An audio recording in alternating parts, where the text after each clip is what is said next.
Postal traffic to the U.S. plunged 80% after Trump finally ended a long-standing tariff exemption on cheap Chinese goods, suggesting the U.S. Post Office is basically Chinese socks and junk mail.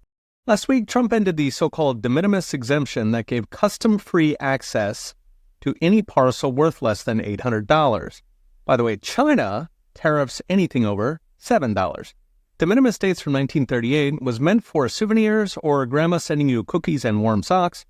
But of course, the Chinese took it over, shipping an estimated 700 million shipments last year duty-free. One Chinese seller estimated to give them a 30% cost advantage. In fact, until recently, you could literally ship from Shanghai to Chicago cheaper than you could ship from Milwaukee to Chicago.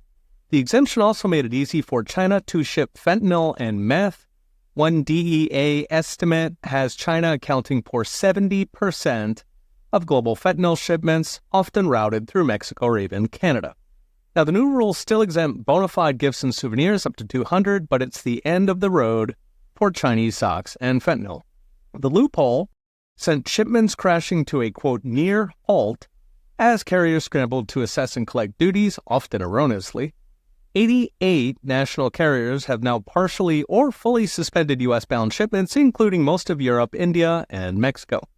Now, this is interesting because it suggests nearly our entire international postal system is a pipeline for cheap socks. Post office works for the Chinese.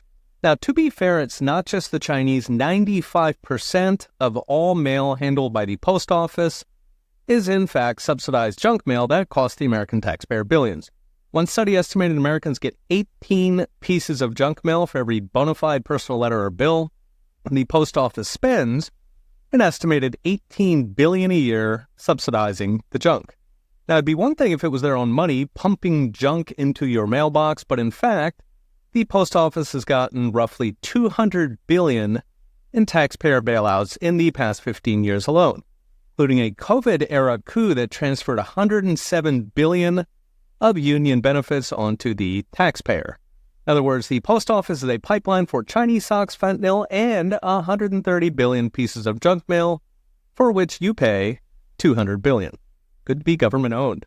So what's next? Brought to you by I Trust. Waste is pretty much synonymous with government-run, but the post office is on another level. Why does it keep going? Easy. The post office employs 639,000 government workers, 1 in 4.